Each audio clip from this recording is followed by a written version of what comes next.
President Barack Obama went looking for his identity as a black man in his youth. As President of the United States, he found it.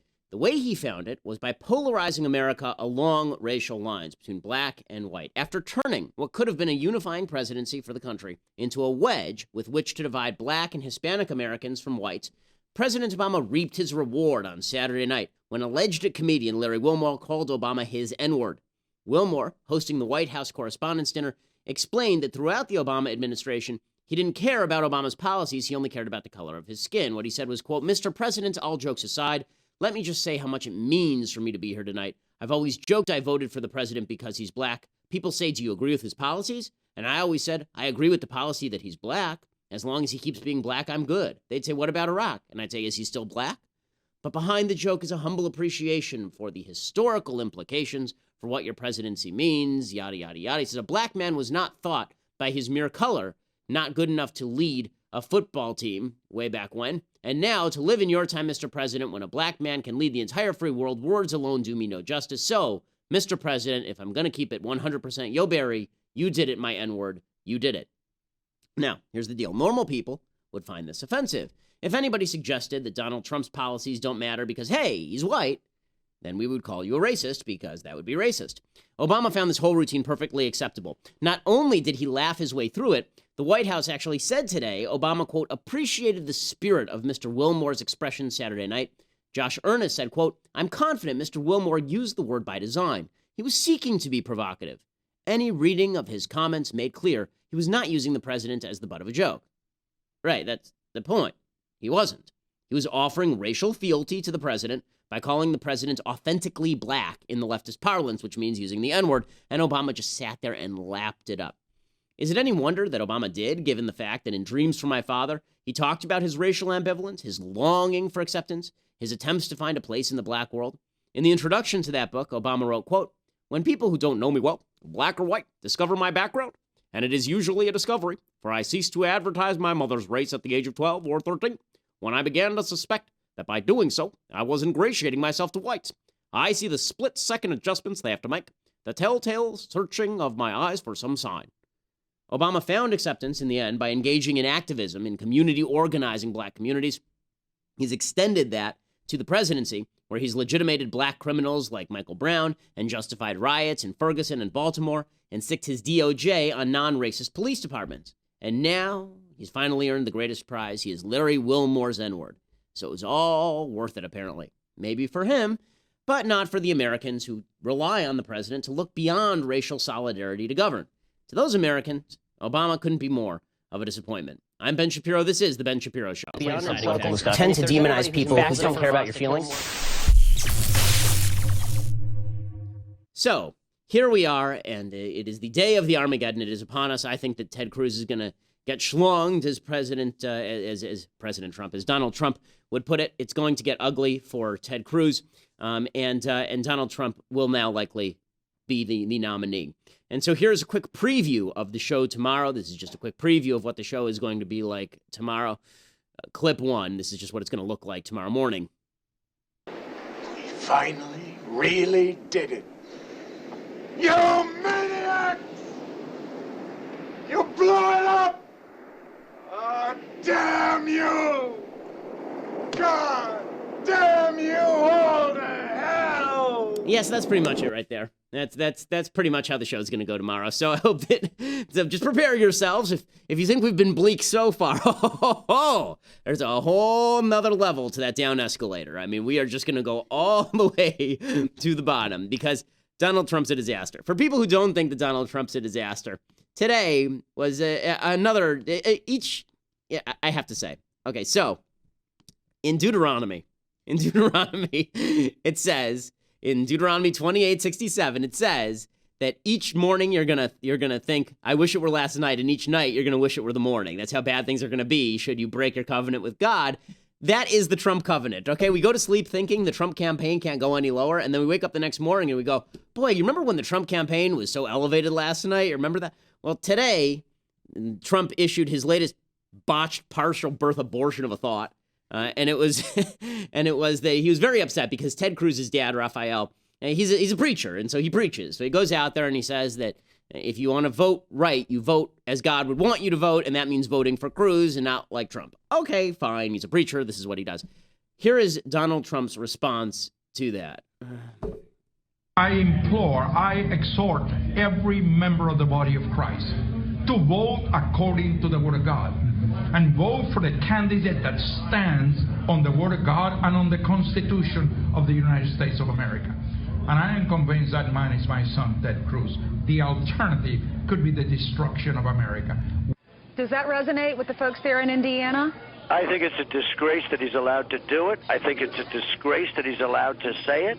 You know, I'm backed by you look at Jerry Falwell Jr., and you look at so many of the ministers that are backing me, and they're backing me more so than they're backing Cruz. And I'm winning the evangelical vote. And it's disgraceful that his father can go out and do that. And so many people are angry about it. And the evangelicals are angry about it, the way he does that. Okay, so this is bad enough, what he's already said, right? What he said already is it's a disgrace that he's allowed to do it. This is called America. You're allowed to say whatever you want. This is why Donald Trump can let stupid crap fall out of his face all the time. Like every day, stupid crap falls out of his, because you're allowed to let stupid crap fall out of your face. This is America. It's okay. You're allowed. But that's who Trump is. He doesn't like that people are allowed to criticize him, and so he's upset with that. But then Trump really goes for it. Then Trump finally decides, you know what? I've been acting presidential this whole time. I'm really just going to let it fly. Let's just do this thing. So here he goes. His father was with Lee Harvey Oswald prior to Oswald's being, shot. I mean, the whole thing is ridiculous. What is this right prior to his being shot? And nobody even brings it up. I mean, they don't even talk about that. That was reported, and nobody talks about it. But I think it's horrible. Right. There was a picture out there that reportedly shows Rafael Cruz standing with Lee Harvey Oswald. I mean, what was he doing with Lee Harvey Oswald shortly before the death, before the shooting? It's horrible. Okay, so let's be clear about something. There are 0 pieces of evidence at all that link Rafael Cruz, Ted Cruz's father, with the murder of John F. Kennedy and friendship with Lee Harvey Oswald. There are 0 pieces of evidence to this effect. But the Trumpkins are all okay with this. I mean, this originally started, as you guessed it, a story in the National Enquirer, thoroughly debunked, no evidence to support it whatsoever, but Trump is a conspiracy theorist. And this is the part of Trump that's actually frightening. So most of what Trump says is not frightening, it's just stupid. There's a difference between frightening and stupid. This is the part of Trump that actually frightens me a little bit. And this is the part of his supporters that frightens me too. So first, here is Ted Cruz responding to all of that. This is clip 23. Here is Ted Cruz finally deciding, you know what? F it to life. I'm here already. Let's just go whole hog. And so he finally takes off the gloves after months of playing patsy with Trump, which he played too enthusiastically for my tastes. And now, after months of kind of half hitting Trump, finally Cruz decides to just unleash the beast. And here's what it sounds like. I'm going to do something I haven't done for the entire campaign. For those of y'all who have traveled with me all across the country, I'm going to tell you what I really think of Donald Trump. This man is a pathological liar. He doesn't know the difference between truth and lies. He lies practically every word that comes out of his mouth. And in a pattern that I think is straight out of a psychology textbook. His response is to accuse everybody else of lying. He accuses everybody on that debate stage of lying.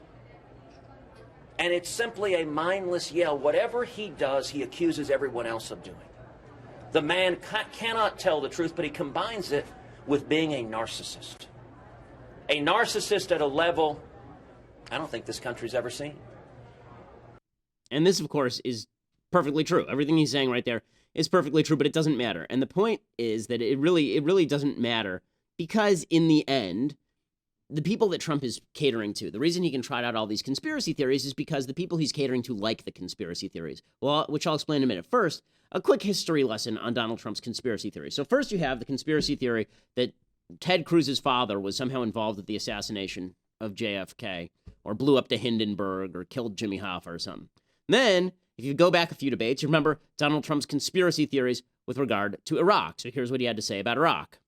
Obviously, it was a mistake. So George Bush made a mistake. We can make mistakes, but that one was a beauty. We should have never been in Iraq. We have destabilized the Middle East. But so you still think he should be impeached? I think it's my turn, isn't it? You do whatever you want. You call it whatever you want. I want to tell you, they lied. Okay. They said there were weapons of mass destruction. There were none, and they knew there were none. There were no weapons of mass destruction. All right. Governor. Okay, so there is Donald Trump trotting out the old Code Pink Daily Kos conspiracy theory. The Bush administration just wanted war for oil, no blood for oil. So there's conspiracy theory number one. Then there was the conspiracy theory, as you remember just a couple of months ago, Justice Scalia passed away, and Donald Trump appeared on Michael Savage's radio show. Michael Savage is an unhinged kook, and so he proposed immediately to Donald Trump that Justice Scalia had been murdered, and here is Donald Trump giving credence to that, because that's what he does. Donald, I need to come back to the topic we've been all screaming about here, which is Scalia. Was he murdered? I know it's pretty brutal to say that, and I'm not wanting to drag you into this, but this is going to get bigger and bigger and bigger. I went on the air and said we need the equivalent of a Warren Commission. We need an immediate autopsy before the body is disposed of. What do you think of that? Well, I just heard today, and just a little while ago, actually. You know, I just landed, and I'm hearing it's a big topic, that the question. And it's a horrible topic, but they say they found a pillow on his face, which is a pretty unusual place to find a pillow. I can't tell you what, I can't give you an answer. You know, usually I like to give you answers, but I literally just heard it a little while ago. It's just starting to come out now, as you know, Michael. All right. Okay, so there he is, giving credence to the Scalia was murdered theory, which of course was not true either. Then you go back a few years, and there was Donald Trump making a big noise about how Barack Obama wasn't born in the United States. He was born in Kenya, which is just asinine, was asinine at the time. What I said is there were a lot of people who believed it because Obama is representative of a foreign ideology, but that's not the same thing as him actually being born in another country. And even if he were born in another country, his mother was an American citizen, so it wouldn't have mattered anyway. Or you'd have a Ted Cruz situation. Here's Donald Trump back in 2011 pushing the Obama birther crap. There's a real question about the birth certificate. There's a real question about his own citizenship. Sir, there is no question. He's got a certificate of live birth that is recognized by the State Department. I know exactly what you're getting at. The facts. And for some reason, no, they're not the facts. He doesn't have a birth certificate, or he hasn't provided. He's given a certificate of live birth. It's a much different certificate of live birth meets the standard of the State Department for anyone's citizenship. George, there were contemporaneous reports in two George, Hawaiian they have co-opted newspapers you. Given his, no, those are the facts. George, sir. they've co-opted you. Who's they? It's not obviously Obama and his minions. They have co-opted you. A certificate of live birth is not the same thing by any stretch of the imagination. It is what the State Department recognizes as the standard so of it turns out, of course, that Trump is totally full of crap. Obama releases his birth certificate, and Trump still, by the way, 2 years after this, refuses to acknowledge that the birth certificate has been released. He still goes on 2 years after this to say it's still a conspiracy, because the nice thing about being a conspiracy theorist is that the conspiracy can continue to cover up the conspiracy. So there's always more conspiracy where that came from. Then, of course, there's his 9/11 conspiracy theorizing. This is just a couple of weeks ago. And in all fairness, we went after Iraq. They did not knock down the World Trade Center, okay? It wasn't the Iraqis that knocked down the World Trade Center. We went after Iraq. We decimated the country. Iran's taken over, okay. But it wasn't the Iraqis. You will find out who really knocked down the World Trade Center, because they have papers in there that are very secret. You may find it's the Saudis, okay? But you will find out. But it wasn't Iraq. Okay, so you'll find out who did it. Maybe it wasn't the Saudis. Maybe it was the Saudis. Who knows? We know who did it. It was Al-Qaeda. Okay, it wasn't exactly in the Saudi government's interest to knock down 2 of our towers. Wasn't exactly in their giant interest to do that, turns out. But, you know, there is Donald Trump trotting out another conspiracy theory about 9/11. Then, of course, there's this conspiracy theory about autism and vaccines supposedly causing autism. Let me explain to people, for folks who are subscribing, okay, first of all, you should all subscribe to the podcast so you can see my angry face when we talk about Trump, and you can see my less angry face when we talk about other things. Those are my 2 variations, my angry face and my less angry face. Those are the only 2 faces in my Mr. Potato Head stash of faces. So in any case, Donald Trump talked about autism and vaccines. There are this many, okay, for folks who are watching on TV, this many pieces of evidence that autism and vaccines are linked. This is a giant zero. There are 0 pieces of evidence that autism and vaccines are linked. Only stupid people think this. Only stupid people think this, okay? The idea that there is any linkage between autism and vaccines. In fact, there is a negative linkage by some studies that if you get an MMR vaccine, you're less likely to have autism. That's just because there's no link but at all. So bottom line is that if you get a shot, you don't get autism because you got a shot. Okay, you idiots. Okay, and all the people who believe this sort of thing are the people who are now spreading measles, mumps, and rubellas, third world diseases in the first world, because you don't believe in basic science. You want to talk about science deniers? This is science denial. So Trump, you remember back in September, he trotted out this one, and there are Ben Carson and Rand Paul, both medical doctors on the stage, saying nothing about it because it would be uncouth to mention that Donald Trump knows less about medicine than he knows about anything else, which means that he has negative knowledge about medicine because he knows nothing about anything. Here's Donald Trump on autism and vaccines. Autism has become an epidemic. 25 years ago, 35 years ago, you look at the statistics, not even close. It has gotten totally out of control. I am totally in favor of vaccines, but I want smaller doses over a longer period of time. Because you take a baby in, and I've seen it, and I had my children taken care of over a long period of time, over a 2 or 3 year period of time, same exact amount. But you take this little beautiful baby and you pump, I mean, it looks just like it's meant for a horse, not for a child. And we've had so many instances, people that work for me just the other day, 2 years old, 2.5 years old, a child, a beautiful child, went to have the vaccine and came back and a week later got a tremendous fever, got very, very sick, now is autistic. I only say I'm in favor of vaccines. Do them over a longer period of time, same amount, but just in little sections. Okay, so all of this is absolute nonsense. And then he goes on to talk about how the friend of his had a little baby, and the little baby ended up with a fever, and then the next thing you know, the kid's autistic. Trump's conspiracy theories know no bounds. Now, there are a couple of reasons why people engage in conspiracy theories. One is that if you are simple-minded, if you're stupid, if you're a stupid person, you tend to engage in conspiracy theories because it offers a plausible view of the world. It offers something that offers you a comfortable view of the world. There's a lot of chaos around you, a lot of random events, but if they're all somehow connected, then it all begins to make sense. Life becomes a little bit less scary. We want what's expected in life. We don't want the unexpected to happen. As the Joker puts it in Dark Knight, if it's all part of the plan, nobody worries about it, right? If it's all big conspiracy, nobody worries about it. It's randomness and chaos that people don't like. And so people invent stories about shadowy forces beyond their control that are operating events one by one, right? Simple-minded people tend to believe this.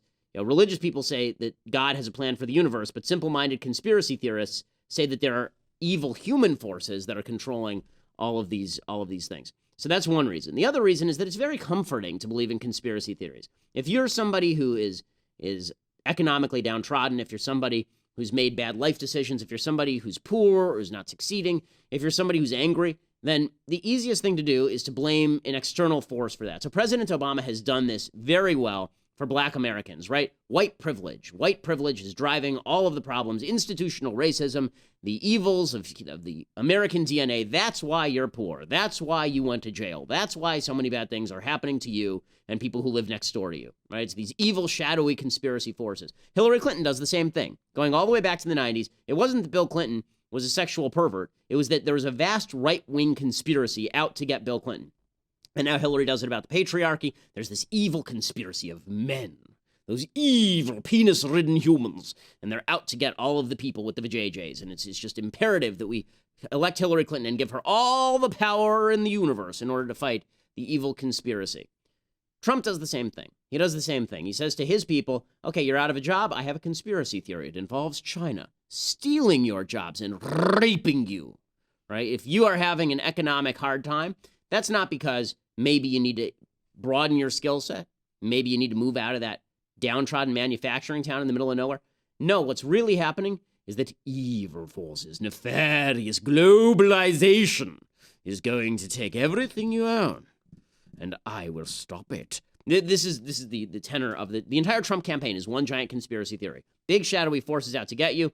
I am here. I alone can solve. Only I can solve, right? This is the entire Trump campaign. And the part about this that's so cynical, of course, is that the I alone can solve part. That's the part that's cynical. It's conspiracy theories. They're out to get you, right? This is why he hangs out with Michael Savage and Alex Jones and a whole group of conspiracy theorists on the right, the false flag crowd, because there is something to be gained from people who think that you can solve the conspiracy. You need to go in there and bust up the conspiracy, like Elliot Ness going after Al Capone. You can go in there and just bust it loose, bust it up. So that's one element. The other element is that Trump actually believes this stuff. Trump actually believes this stuff. So Corey Lewandowski, who is Trump's idiot thug campaign manager, he told the New York Times about Trump's frequent use of conspiracy theories on the campaign trail. Because as we mentioned, as you see from these clips, these are straight from the comment sections at InfoWars and Daily Kos. I mean, pretty soon we're going to get to the FEMA camps where Obama's going to lock all of you. He's going to put you all in FEMA camps. We'll have Trump talking about that. I'm sure that when it comes to Hillary Clinton, we'll get all the conspiracy theories from Trump as well. Okay, so here's what Corey Lewandowski said. He said, quote, "The great part about the internet is it gives a forum for people to express their ideas, and when Trump sees an idea he thinks is worthy of having a discussion about, Mr. Trump is willing to have conversations and discuss issues that other candidates aren't willing to discuss because they're so politically correct." Okay, always the Trump campaign falls back on the politically correct buttress, right? When they have nothing to say, when they have nothing to do, they just go to, well, he's just fighting political correctness. He can say whatever stupid crap comes into his mind and that he read on the internet, in the interwebs they've been saying. He can do all that because, hey, he's not politically correct. Yeah, I see a lot of stupid stuff on the internet too. I don't talk about it because it's stupid stuff on the internet. Not because it's politically correct not to talk about it, but because it's idiotic. Okay, turns out Holocaust denial, to take a perfect example. Holocaust denial, because there are all these alt-righters who for some reason think that the Jews just made it up. The Jews just made it up. Turns out Holocaust denial is just something for stupid people. I don't not talk about it because it's politically correct not to talk about it. I don't talk about it because it's idiotic. You have to have an IQ well under 80 to believe any of this stuff. But Donald Trump may have an IQ under 80. I mean, he actually buys into a lot of this stuff, and he feels like it gives him this sort of underground appeal. And it does to some people. It clearly does to some people. As I say, there's this move toward conspiratorialism in politics. It's increased, not decreased, during the course of my lifetime. It's getting worse and worse to the point where every major event, there's a conspiracy theory that immediately brews up about it. You had Alex Jones saying the Sandy Hook massacre was a false flag for a gun confiscation.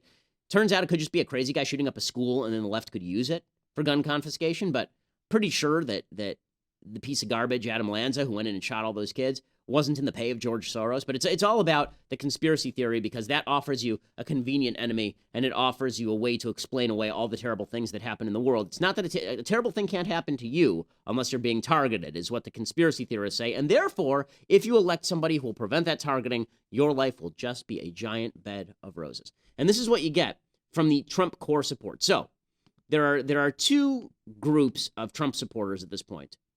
There are two groups of Trump supporters. One is the core, and one is the chaff. So I'll call them the wheat and the chaff, right? There's the core group of support, and these are the people who are hardcore Trumpies. These are the people like the guy that we saw yesterday, the guy who was talking about how Trump, he loves everything about Trump. The Ike Clanton from Tombstone, Lion Ted, right? There's this guy. We can play it again. This is the Trump supporter, and these guys push openly anti-Cruz conspiracy theories in order to target Cruz. So here's what that looked like yesterday. Too slow, Joe! You look like a fish monster, and you're a terrible person! You look, okay, so that's one guy. So there's the guy in the back. You look like a fish monster, and you're a terrible person. And then there's this guy, this delightful fellow that we met yesterday, Ike Clanton, over in Indiana, talking to Ted Cruz and trotting out the usual conspiracy theories. Now, do you know on the wall that Donald told the New York Times editorial board he's not going to build a wall and he's not going to deport anyone? You're lying. Once again, lying Ted! Well, sir, you know, actually, civilized people don't just scream and yell at each other. I'm not yelling at you. I'm not yelling at everybody. Do you know that Donald's words were caught on tape? The New York Times recorded the whole thing, publicly reported it. That's a total lie made up by Donald Trump's campaign. Lying Ted. Okay, Snaggletooth. So Snaggletooth over here, very upset with Lion Ted. Lion Ted, you're lying about your mistresses? I know, I saw it in them papers that they keep over by the grocery section. I was checking out at the grocery using my food stamps, and then I took one of them National Enquirer papers right off the line. I looked right on there and said mistresses. I had to have my wife read it to me, but she told me it said mistresses. She also my cousin.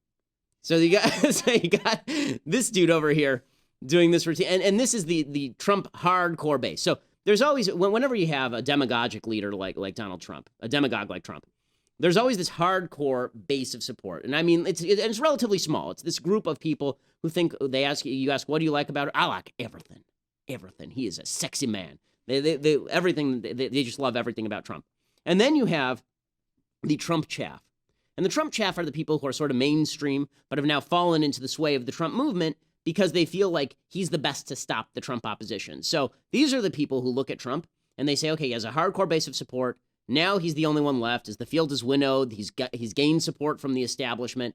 And you're starting to see people fall into this. So they base that not so much on loving Trump, but much more on disliking the left, which is more understandable, right? More understandable. So, for example, you look at Bernie Sanders, and here's Bernie Sanders yesterday on the left, the socialist loon bag from Vermont, who's not going to win the nomination, but is in fact a very influential leader on the left. Somebody in the audience shouts that the billionaire class should F off, and here's Bernie Sanders' response.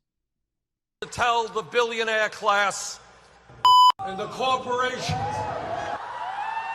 Well, that is one way to phrase it.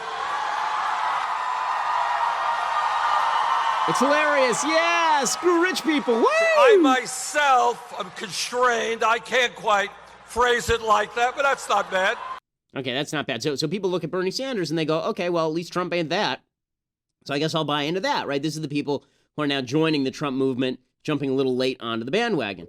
And you've got people who look at Hillary Clinton and they say, Hillary Clinton's quite terrible. So they'll look at tape like this one and they'll come to the proper conclusion that Hillary Clinton is pretty awful. There's an out-of-work coal miner who confronts Hillary because Hillary has said she wants to kill coal jobs. She openly said that. She wants to put the coal industry out of business. Here's what that looked like. You hear those people out there saying some of the things that they say is because when you make comments like, we're going to put a lot of coal miners out of jobs, these are the kind of people that you're affecting. This is my family. And while my hope is in God, that's my future. I just want to know how you can say you're going to put a lot of coal miners out of jobs and then come in here and tell us how you're going to be our friend, because those people out there don't see you as a friend. And Hillary ends up kind of quasi-apologizing, but also doubling down. And so people look at this and they go, yeah, Hillary's kind of terrible also. And then they look at the people who are supporting Hillary and who oppose Trump. And it's not just the protesters we talked about yesterday, it's the intelligentsia on the left. So Andrew Sullivan is a guy who used to be a quote-unquote conservative. He shifted to the left because of gay rights. He's an openly gay guy who was, I think, caught in some sort of peccadillo where he was posting online weird sex habits and such. But Andrew Sullivan, also famous for saying that Sarah Palin's son was not, in fact, her son. It was Bristol's son, and Sarah was covering it up. Andrew Sullivan wrote a piece for The Atlantic about the rise of tyrants in America, and he was on with Chris Matthews, and here's what he had to say about Trump. Wage is a good thing to do. But don't tell us it's going to make a lot of people better off. But they don't demonize whole sections of the population. They don't discriminate on the basis of people's religion. They don't claim they're going to actually round up and deport 11 million human beings. That's different. No, he does them both. Like any reality television asshole, which is what he is, that's the character he plays. He has a message as well. We don't use the word here. He has a message as well. But his style has completely dominated this election. So what is he? He's either a comedian, a sideshow, or he's a dangerous fascist. He's a dangerous neo-fascist who is using reality television and the modern media in a way that is leaving the rest of us in the dust. And it's terrifying to watch. Okay, so he says this, and people look at Andrew Sullivan and they go, well, we hate you. You're terrible. Right? And so the chaff of the Trump support, they're not joining in with the core Trump support. You know, Dennis Prager is not on the side of Snaggletooth, but he looks at people like Andrew Sullivan and he goes, yeah, you people support Hillary, you supported Obama, all the things you hate about Trump are equally true about Obama and Hillary, so I guess we'll go with Trump. And so you get people like Sean Hannity. So Sean Hannity is a good guy, and here is Sean Hannity, who's full on the Trump train now. He's been on the Trump train for a long time, and here he is talking about how George Will wrote a column over the weekend where he said that he wants not only Trump to lose, he wants Trump to lose big. He wants Trump to lose 50 states to defeat his movement, which there's an argument to be made that this is at least partially correct. The idea being that you don't want to see, it's not about watching Hillary win. It's not loving to see Hillary win. It's about Donald Trump and his movement are dangerous to the future of conservatism because he takes every element of conservatism and tosses it out the window and then claims he's the new conservative. He takes all the things we care about and he throws them out the window. He spends his entire career making a mockery of what we say conservatism is. The left says conservatives are a bunch of racist, redneck bigots who are ignoramuses, conspiracy theorists, tinfoil hat idiots. And then Donald Trump comes along and says, yeah, I'm all those things. And so there are conservatives who say, okay, well, I don't want him leading our movement. I don't want him as president. So George Will basically writes that column, and here's Sean Hannity now blaming the establishment for wanting Trump to lose. So I remember those early days where Will was on there battling Sam Donaldson and Cokie Roberts, and at the time was like Reagan's lone defender. And he was stunningly effective, highly intellectual, left everybody else in the dust. Anyway, I don't know what's happened. George Will hates Donald Trump so much that he's effectively endorsed Hillary Clinton. And I'm not exaggerating. George Will writes, if Trump is nominated, the GOP must keep him out of the White House. Well, what does that mean? That means don't let Trump win. Okay. Donald Trump's damage to the Republican Party, although already extensive, has barely begun. He talks about all of his problems multiplying and the support of the most anti-conservative presidential candidate in the party's history. Those that collaborate will render themselves ineligible to participate in the party's reconstruction. That's what he's writing here. Trump would be the most unpopular nominee ever, unable to even come close to Mitt Romney's insufficient support among women, minorities, and young people. In losing disastrously, Trump probably would create a down-ballot carnage so all of it, he's reading his column now, and everything that Will says in this column is true. But Hannity doesn't like it, so he's jumped on the Trump bandwagon because he doesn't like the idea of losing to people like Andrew Sullivan or losing to Hillary or losing to Bernie Sanders. So the idea is that better to side with Trump, to go along, and then maybe we can control him once we get in. Now, I don't think, and I've spent long periods of time on this show saying Trump is not Hitler. Okay, there's only one Hitler. Trump is not Hitler. But the question for any demagogic leader is he a wheat guy or is he a chaff guy? Deep down in the cockles of his tiny heart, is Donald Trump a guy who stands with the core of his support, or is he someone who's just standing aside with the chaff and saying, okay, I'm going to use that core to get where I need to go, and then I'll abandon them and I'll be a perfectly reasonable person and I'll be just a good governing president? Which is it? So to look at history, and again, Trump is not Hitler, and I'll say it 10 times, Trump is not Hitler, right? He's not. But let's look at history now. Okay, in history, Hitler rose to power on the basis not of his conspiracy theories. This is rewritten history. He didn't rise to power on the basis of let's round up all the Jews and kill them. He didn't rise to power on the basis of let's start a world war. He rose to power on the basis of let's make Germany great again, and we have to stop the communists. That's really what he rose to power based on. If you look at his speeches between 1930 and 1932, he almost never, Thomas Sowell writes about this, he almost never mentions the Jews. Never. And in fact, after he gained power in 1933, he tried to initiate a boycott against Jewish businesses, and it was so unsuccessful in Germany, it was shut down after 4 days because the Germans weren't into it. They put him in power because they thought that he was going to wreck the system. They thought he was going to take the Weimar Republic system, and he was going to correct that system by basically coming in and cleaning house. And some of the people who supported him were people like Franz von Papen. Von Papen, high-ranking former chancellor of the German Republic, and he felt that it was imperative to stop the communists, so imperative that he went to the then president, Hindenburg of Germany, and he said to him, make Hitler chancellor, because Hitler won't be communist, and I'll be his second in command, and I can control him. So all these people he's hanging out with, his SA, his SS, his whole base of support here, don't worry. That's just his core. He's just riding them to power. He's not that guy. He'll be one of us. I'll control him. It'll be fine. And there are very few times in human history where the people who have been the wheat have actually who have been the chaff, when those people actually controlled the guy who's riding the backs of the wheat to power. It almost never happens. It almost never happens. When somebody rides the bad guys to power and then turns around and works with the good guys. Almost never happens. Much more common for the chaff to be taken in. Much more common for the Sean Hannitys of the world and the Bill O'Reillys of the world and the people who are good-hearted but are buying into a bad guy, for those people to be taken for a ride. That if Trump were president, he would immediately turn to Snaggletooth over there and then push through whatever agenda he wants, including many elements of a very nasty economic and foreign policy agenda, including an agenda that re-enshrines big government in every part of our lives. He would rely on Snaggletooth to push him forward because in the end, politicians love to be loved. Trump loves to be loved, and the people who give him the most love are the people like Snaggletooth. And Trump is closest in mentality to the people like Snaggletooth, not to the people like Sean Hannity. Sean still presumably cares about conservatism. Trump does not. He never has.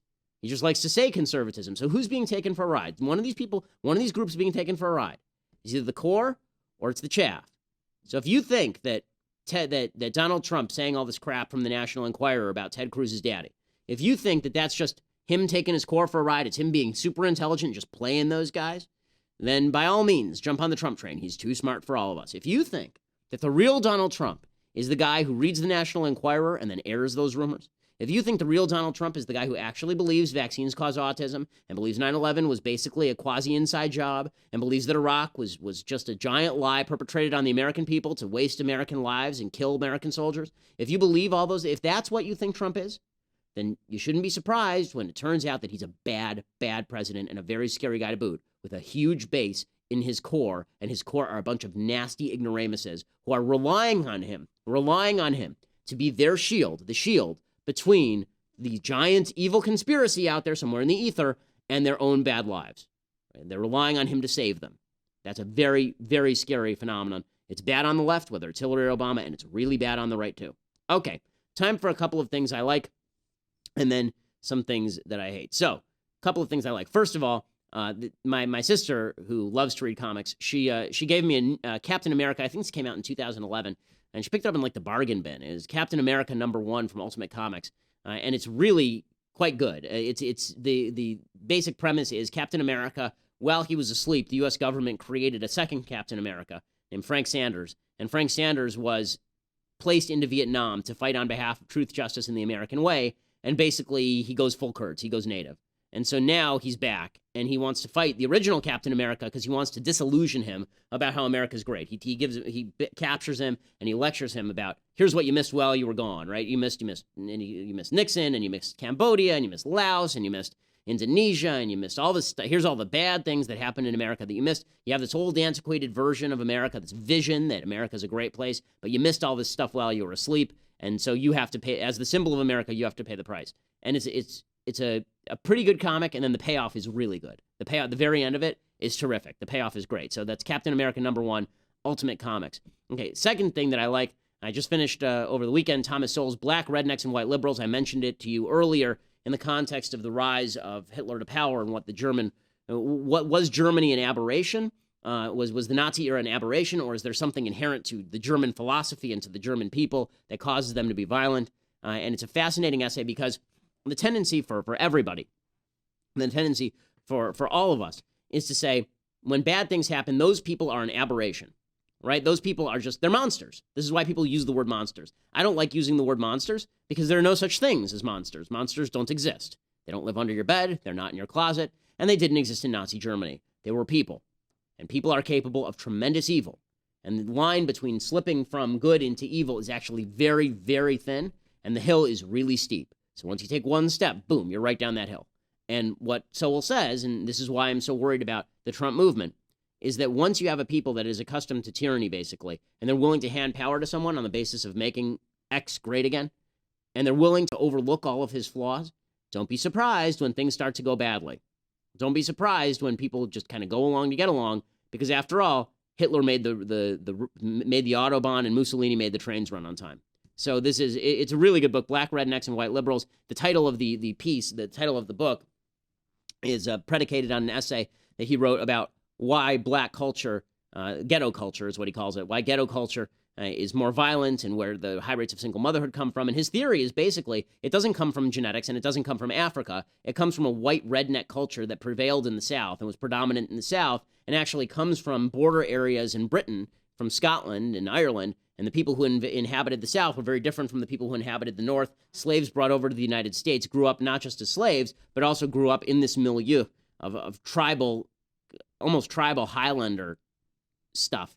And they took up a lot of those cultural totems. And it's a fascinating book, Black Rednecks, White Liberals by Thomas Sowell. Okay, time for a couple of things that I hate. So first of all, as we mentioned, Ted Cruz is having a tough time here. Ted Cruz probably loses Indiana tonight. Maybe he drops out. Maybe he stays in. My guess is he stays in because why not? You know, at this point, you've run it this far, you may as well run it all the way to California. California's in a month.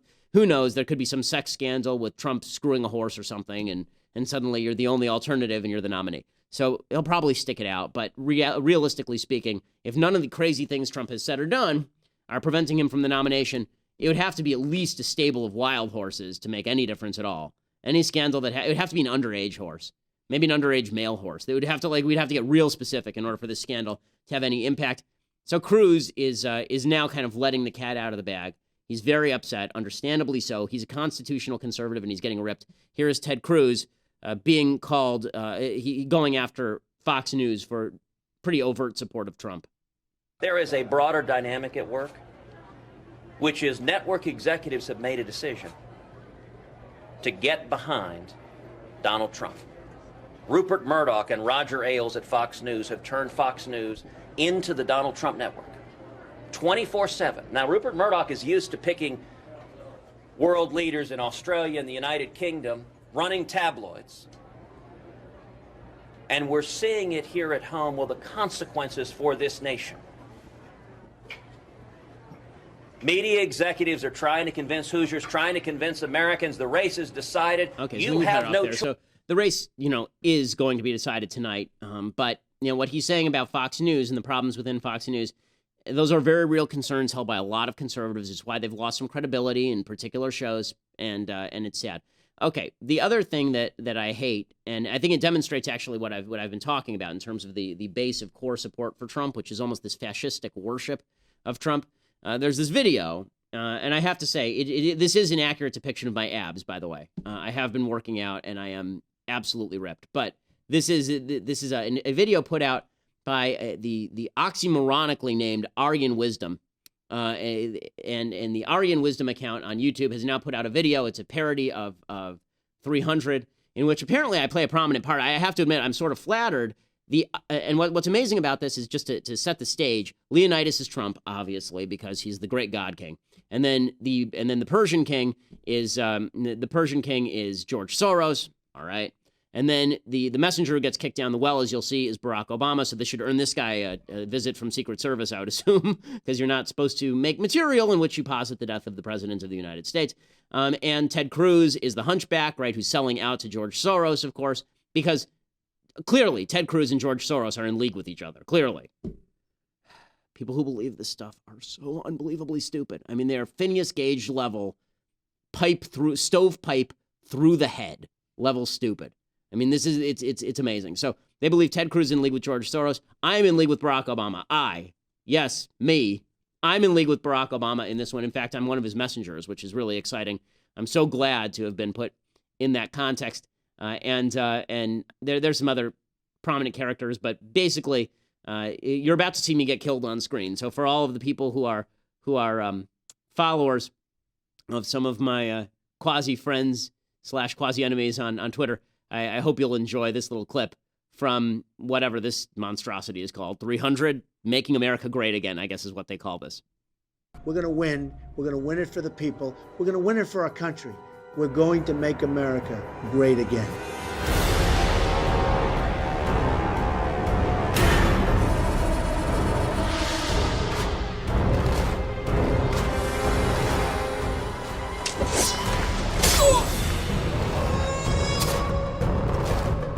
And there I go. So that's me being killed. It's actually more amusing in 30-second segments, but this thing's like 8 minutes long. It's really long. A couple quick notes about 300, just before we conclude here. A couple quick notes about 300. 300 is a really entertaining movie, but one of the problems with 300 as a movie is that it's actually fascist. So the Spartans were actual fascists, okay? Like, the movie opens with them taking babies and throwing them in pits. So, okay, not the greatest guys. Okay, basically, it's Planned Parenthood with an army. So Planned Parenthood with an army against ISIS. That's great. So the movie's entertaining, but it just demonstrates the levels of we're looking for a king, we're looking for a leader. We stand for freedom, and by freedom we mean submission to Donald Trump. Right? We have to submit to the iron hand of Donald Trump, and we have to feel the cool caress of his stubby fingers upon us. So there you are. Tonight, as we say, it's going to be a bad night for Cruz. It's going to be a bad night for America. It looks like, after all, we are going to end up with Predator versus Alien in this election cycle, which is, it's like it's like Marvel Civil War, except if everyone sucked radically and it was terrible. So basically nothing like that, except it's a civil war between terrible people. It's ISIS versus Iran, the election version. It sucks. It's just terrible all the way around. And yeah, we'll be back tomorrow. We'll get through it. And you know, just quick note, we'll always call it like we see it here at the Ben Shapiro Show. So if Trump says something that ain't stupid, we'll talk about it. If Trump says something stupid, we'll talk about it. If Hillary ever says something that isn't stupid, I'll be shocked, but we'll talk about it. We'll always call it like we see it. So just because I'm not a Trump supporter doesn't mean that I'm not going to call things the way I see them. That's why I've been calling it the whole way like I see it. The concept of standing by principle as opposed to standing by person is key to me. It should be key to conservatives. And no matter what happens tonight, no matter what happens the rest of this election cycle, the conservative movement will be built. We'll build it again. And we'll build it outside of Trump. And we'll build it outside of the wheat. And we'll build it outside the chaff. There's going to have to be some people who stand for principle. And if you don't stand for principle, you don't get a role in the rebuilding. You know, the people who are the Trumpsters who wanted to burn this whole house down, here's the rule.